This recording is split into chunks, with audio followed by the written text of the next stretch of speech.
నమస్తే, welcome to our channel. నేను సిరి. చాలామందికి డౌట్స్ ఉంటాయి. అంటే ఫామ్ హౌస్లో ఇన్వెస్ట్ చేయొచ్చా లేదా, అంటే అసలు ఫామ్ హౌస్లో ఇన్వెస్ట్ చేస్తే ఎట్లా ఉంటుంది, ఫామ్ ల్యాండ్స్లో ఇన్వెస్ట్ చేస్తే ఎట్లా ఉంటుంది, అసలు ఇవన్నీ ఏంటి ఇందులో, అంటే రియల్ ఎస్టేట్లో ఇన్ని ఉంటాయా అని చెప్పేసి కూడా చాలామందికి డౌట్స్ ఉంటాయి. సో ఇవన్నీ మనకి క్లుప్తంగా వివరించడానికి మనతో పాటు ఉన్నారు ప్రముఖ రియల్టర్ యనమల రాజు గారు. నమస్కారం సార్. నమస్తే అండి సార్. ఈ రియల్ ఎస్టేట్లో అంటే చాలా వరకు కొత్త కొత్త అంశాలన్నీ వస్తున్నాయి. అంటే చాలామందికి తెలియదు కూడా రియల్ ఎస్టేట్లో ఇన్ని ఉంటాయి. అంటే మనం మామూలుగా ప్లాట్స్ అండ్ ఫ్లాట్స్ గురించే విన్నాము. కానీ కొంతమందికి ఏంటంటే farm house, farm landing, farm plots అని కూడా ఉంటాయి. అసలు ఈ మూడింటికి డిఫరెన్స్ ఏంటి, అసలు ఎందులో, అంటే ఫామ్ హౌస్లో ఇన్వెస్ట్ చేస్తే మంచిదా, ఫామ్ ల్యాండింగ్లో ఇన్వెస్ట్ చేస్తే మంచిదా, ఫార్మింగ్ ప్లాట్స్లో ఇన్వెస్ట్ చేస్తే మంచిదా అని చెప్పేసి కూడా డౌట్స్ ఉన్నాయి. సో ఈరోజు ఈ డౌట్ నాకే కదా చాలా మందికి ఉంది. సో దీన్ని మీరు ఎక్స్ప్లెయిన్ చేస్తే మేము వినడానికి రెడీగా ఉన్నాం. చూడండి, ఫస్ట్ ఇన్వెస్టరు ఎవరైతే ఉన్నారో ఫస్ట్ ఆయనకి తెలిసి ఉండాలి, నేను తీసుకుంటుంది ఏంటి, ప్లాటా, ల్యాండా, ఫామ్ హౌసా. నీకు ఇక్కడ ఫామ్ ల్యాండ్ అనేది వ్యవసాయ భూమి. ఓకే. 1 ఎకరా 40 గుంటలు. అవును. అది ప్యూర్లీగా వ్యవసాయ పొలం. ఆ వ్యవసాయ పొలాన్ని తన అవసరాలకు అనుగుణంగా ఎకరాల చొప్పున కాకుండా గుంటల చొప్పున చేసి అమ్మేదాన్ని ఫామ్ ల్యాండ్ అంటారు. అయితే అమ్మే పర్సన్ ఎవరైతే రియల్టర్ ఉన్నాడో ఇక్కడే ఒక కన్ఫ్యూజ్ క్రియేట్ చేసి కస్టమర్లను చాలామందిని మోసం చేస్తుంటారు. ఎలా సార్ అది? అక్కడ ఏం చేస్తున్నాడు, తను ఈ వ్యవసాయ పొలాన్ని గుంటల కిందనే చేసి అమ్మితే ఆయనకు లాభం తక్కువ వస్తుంది. అంటే ఒక ఎకరానికి 40 గుంటలు కాబట్టి అట్లా అమ్మలేడు కాబట్టి ప్లాట్స్ చేస్తున్నారంటారా మీరు? ప్లాటు అంటే ఏం చేస్తాడు, అతను ఆ ఎకరాకు మొత్తం బౌండరీ వేసుకొని దాంట్లో రోడ్ వేస్తాడు. ఓకే. రోడ్ వేసి అది ఫామ్ ప్లాట్ అంటాడు. ఫామ్ ప్లాట్ అంటాడు.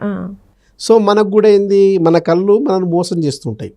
రోడ్ అయ్యగానే మనం ఏమనుకుంటాం, సేఫ్ జోన్లోకి పోయి ఆడో పార్క్ ఉంది, ఈడో రోడ్ ఉంది, పక్కనే వీధి ఉంది, బాగుంది, ఇది తీసుకుంటే బాగుంటుంది అని చెప్పేసి మనం తీసుకుంటాం. అతను చెప్పింది ప్లాటు. మనకు చేసే రిజిస్ట్రేషను ప్లాట్ కింద కాదు, వ్యవసాయ పొలం కింద రిజిస్ట్రేషన్ చేస్తాడు. అది అప్పుడు మోసం అవుతుంది కదా సార్? ఎగ్జాక్ట్లీ. ఈ మోసపోవద్దనే మేము చెప్తున్నాం. ఎట్లా మోసం చేస్తున్నారంటే, దాన్ని ఒక గుంటను స్క్వేర్ యార్డ్లకు కన్వర్ట్ చేస్తే 121 గజం అవుతుంది. 121 గజం అంటే ఒక గుంట. ఆ గుంట అనే విషయం మభ్యపెట్టి అమ్ముతున్న పర్సన్ రియల్టర్ ఎవరైతే ఉన్నారో దాన్ని ప్లాట్ అని చెప్తాడు. ఓకే. సో మనం గజం కింద కన్వర్ట్ చేసుకున్నప్పుడు దాని రేటు ఎక్కువ అవుతుంది. సో ఆ రేటు ఎక్కువ కావడం కోసము ఈ రియల్టర్ ఎవరైతే డెవలపర్ ఉన్నాడో ఆయన గజాలకు కన్వర్ట్ చేస్తున్నాడు కానీ రిజిస్ట్రేషన్ మాత్రం గజాల కింద చేయడు, గుంట కింద రిజిస్ట్రేషన్.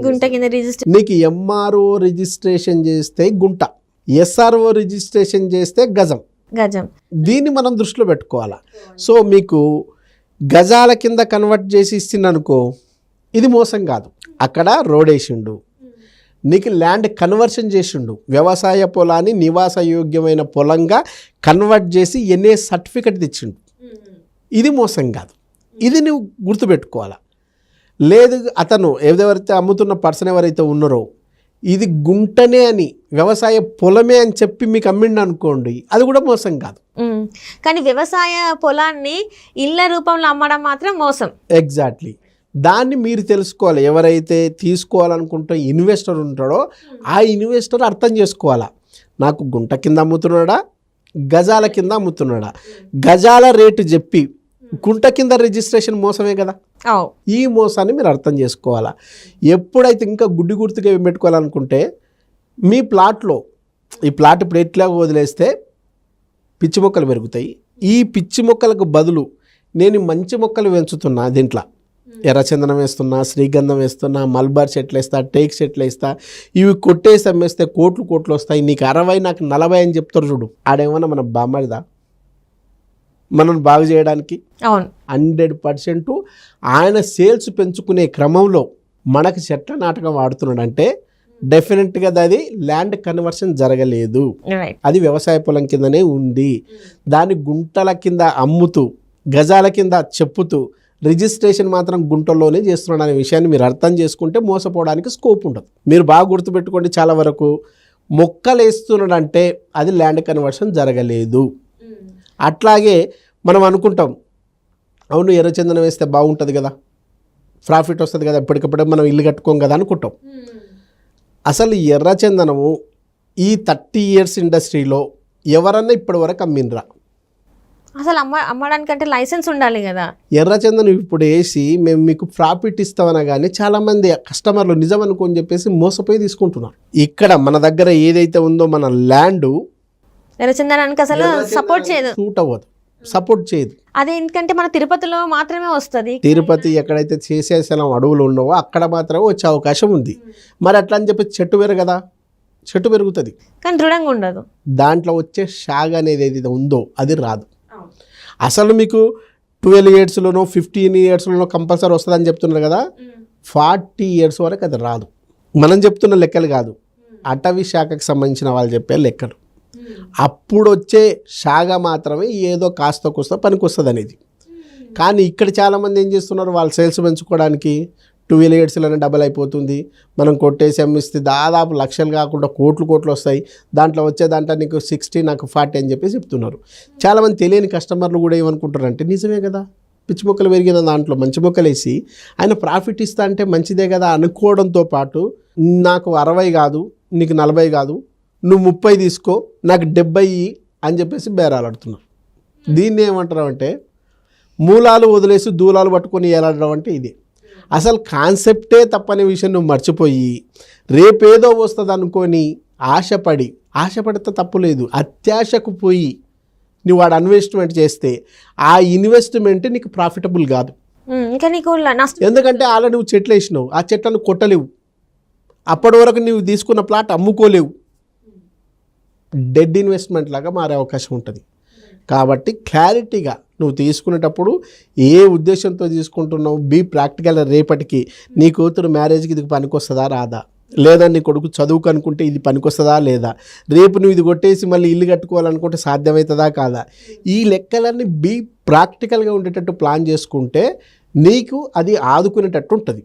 లేదనుకుంటే ఊహాలోకాల్లో తేలాడుతున్నట్టు ఉంటుంది, గాలిలో మేడలు కట్టినట్టు ఉంటుంది, పేక మేడలాగా కూలిపోయే ప్రమాదం ఉంటుంది. అప్పుడు నువ్వు చేసినది తప్పు అని లబో దిబో మొత్తుకున్నా నీకు తోడుగా ఉండేటోడు ఎవ్వడు ఉండడు. పైగా నిన్ను ఇంకా కుచ్చి పొడిసేటోళ్ళే ఉంటారు. నీకు తెలివి లేదా, ముందే చూసుకోవాలి కదా.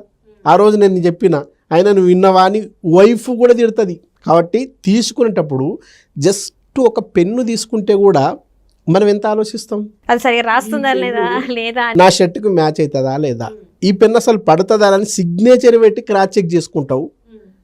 మరి ప్లాట్ తీసుకున్నప్పుడు ఆ నాలెడ్జ్ మనకు ఉండదా? రైట్, లక్షలు పెడుతున్నాం, పెట్టేటప్పుడు ఆ నాలెడ్జ్, బేసిక్ నాలెడ్జ్ ఉండాలి కదా. బేసిక్ నాలెడ్జ్ నేర్పించడానికి కూడా చాలామంది ఉన్నారు కదా, వాళ్ళకి ఎందుకు ఫోన్ చేయవు? నాలెడ్జ్ పెంచుకొని నువ్వు ఇన్వెస్ట్ చేస్తే ఉపయోగం. రేపు నువ్వు నష్టపోతే నీ కొడుక్కి ఏం నేర్పిస్తావు? రేపు అతను ఇన్వెస్ట్మెంట్ చేయాలనుకుంటే నీ దగ్గర నాలెడ్జ్ ఉంటేనే కదా నీ దగ్గర తీసుకునేది అతను. లేకపోతే నువ్వే మోసపోయినావని తెలిస్తే నిన్ను ఎట్లా చూస్తారు? పురుగుని చూసినట్టు చూస్తారు, తెలివి తక్కువని చూసినట్టు చూస్తారు. కాబట్టి ఇన్వెస్ట్మెంట్ పెట్టేటప్పుడు లక్షల్లో పెడుతున్నప్పుడు క్షణం ఆగి ఈ ఎవరైతే ఇన్వెస్ట్కి సంబంధించిన సలహాలు సూచనలు ఇస్తున్నారో నా అలాంటి వాళ్ళకి ఫోన్ చేసి కనుక్కోండి. కనుక్కున్న తర్వాత నీకు ఏది కరెక్ట్ అనిపిస్తే అది చెయ్యి. కనుక్కుంటే వచ్చే తప్పేం లేదు కదా. అరే సినిమాకు పోవాలనుకుంటే కనుక్కుంటావు, 3 గంటల ఎంజాయ్మెంట్కే 4 ఎంక్వైరీ చేస్తావు. లేదా మొబైల్ తీసుకోవాలనుకుంటే ఎంతమంది రివ్యూలు చూస్తావు. లేదా కారు తీసుకోవాలనుకుంటే ఎంతమంది నువ్వు అడుగుతావు. మరి భూమి ఎప్పుడు ఎందుకు అడగవు? భూమికి కూడా ఎవరిని కనుక్కుంటావు? ఎక్స్పర్ట్ని కనుక్కో.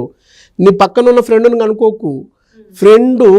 నువ్వు కానీ ఫ్రెండ్ దగ్గర అడిగినావు అనుకో, పలానా దగ్గర నేను ప్లాట్ తీసుకుందాం అనుకోండి, ఆ ఫ్రెండ్ ఏమంటాడు తెలుసా? నువ్వు ప్లాట్ తీసుకోవాలనుకుంటే ఖచ్చితంగా ఫ్రెండ్ కానీ బ్రదర్ కానీ మన వెల్ విషర్స్ కానీ ఎవరైనా తీసుకోవాలని ఎంకరేజ్ చేస్తారనుకుంటున్నావా? ఎట్టి పరిస్థితులు ఎంకరేజ్ చేయరు. ఎందుకంటే నువ్వు బాగుపడితే వాళ్ళకంటే ఎక్కువ నువ్వు బాగుపడితే వాడు భరించలేడు. మా వాడు బాగుండాలి కానీ నాకంటే ఎక్కువ బాగుండొద్దు, నా తర్వాత ఉండాలనుకుంటాడు ఎవడైనా. నువ్వు పైసా దాచుకొని ఒక అద్భుతమైన మార్గాన్ని ఎంచుకొని బాగుపడాలనుకున్నప్పుడు సలహా అడిగితే వద్దంటాడే తప్ప తీసుకో అనడు. రైట్. ఎందుకంటే నువ్వు అతన్ని దాటి అతని కంటే బాగా బతికితే వాళ్ళ వైఫ్ ఏముంటుంది, చూసినావా పలానా సుబ్బారావు చూడు పైసా కూడబెట్టుకొని బిడ్డ భవిష్యత్తు కోసం దాచుకుంటున్నావు, నువ్వు ఉన్నావు పనికి మాలినోడివి అని తిడుతుంది కదా. అట్లా తిట్టించుకోవడానికి ఇష్టం లేదు. కాబట్టి బాగుపడాలి ఇన్వెస్ట్ చేయాలనుకున్నప్పుడు ఫ్రెండ్స్ని అడగండి. దావత్తు కోతం మాత్రం ఫ్రెండ్స్ బాగా పనికొస్తారు, దాచుకునే విషయంలో ఫ్రెండ్స్ పనికిరారు. ఈ విషయాన్ని గుర్తుపెట్టుకొని పక్కా ప్లాన్ చేసుకోండి. మీకు వ్యవసాయ పొలం వేరు, ఓపెన్ ప్లాటు వేరు, మీకు అట్లాగే ఫామ్ హౌస్ అనేది కూడా వేరు. వ్యవసాయ పొలంలో ఇల్లు కట్టుకుంటే అది ఫామ్ హౌస్. అవును. వ్యవసాయ పొలంలో నీకు రిజిస్ట్రేషన్ చేస్తే గుంట. ఈ రెండిటిని కాదని ఒక అప్రూవల్ వెంచర్లో తీసుకుంటే అది ప్లాట్. రైట్. ఈ మూడిటికి డిఫరెన్స్ ఉంటుంది. ల్యాండ్ కన్వర్షన్ అయితే వ్యవసాయ పొలం నుంచి నివాసయోగ్య పొలం అనేది రెసిడెన్షియల్ ప్లాట్. ల్యాండ్ కన్వర్షన్ కాకుండా నీకు గుంట కిందనే అయితే అది వ్యవసాయ పొలం. ఆ వ్యవసాయ పొలంలోనే నీకు హౌజ్ కట్టి ఇస్తే అది ఫామ్ హౌస్. ఈ డిఫరెన్స్ని మీరు అర్థం చేసుకొని మీ అవసరం ఏ దాంట్లో ఉంటే దాంట్లో ఇన్వెస్ట్మెంట్ చేస్తే మీరు మోసపోవడానికి అవకాశం లేదు. మనసులో ఒకటి అనుకొని ఇన్వెస్ట్మెంట్ ఇంకో దాంట్లో చేసి రిజల్ట్ ఇంకో దాంట్లో ఎత్తుక్కుంటే రాదు. మోసపోయిన వాళ్ళు అవుతారు. ఆ మోసపోయిన బ్యాచ్లో మీరు ఉండొద్దు అనుకుంటే ఫస్ట్ ఇన్వెస్ట్మెంట్ పద్ధతుల మీద ఇన్వెస్ట్మెంట్ ఏడ చేస్తే బాగుంటుందని తెలుసుకొని మీ బడ్జెట్కి అనుగుణంగా మీ అవసరాలకు అనుగుణంగా ఒక ఎక్స్పర్ట్ సలహా నీడలో మీరు ప్లాట్ తీసుకుంటే మీ జీవితం భలే. లేకు మీకు తెలిసి తెలియని దాంతో తీసుకుంటే మీ జీవితం వెలవెల. అట్లా వెలవెల పోవద్దు అనుకుంటే భలే కావాలనుకుంటే ఖచ్చితంగా మమ్మల్ని కన్సల్ట్ చేయండి, సలహాలు తీసుకోండి, సంప్రదించండి, నిర్ణయం మాత్రం మీరే తీసుకోండి. Right sir. సో చూసారు కదా అండి, మీరు డిఫరెన్స్ సార్ ఎంత బాగా చెప్పారో. Farm house, farm land and open ప్లాట్కి ఎలాంటివి అంటే మీరు అక్కడ రిజిస్ట్రేషన్కి వెళ్ళినప్పుడు మీరు అది ఒకసారి చూసుకుంటే మీకు అర్థమవుతుంది. ఇంకేమన్నా మీకు డౌట్స్ ఉన్నట్టయితే మాకు ఒక కామెంట్ చేయండి, ఆ డౌట్స్ కూడా మేము క్లియర్ చేస్తాం.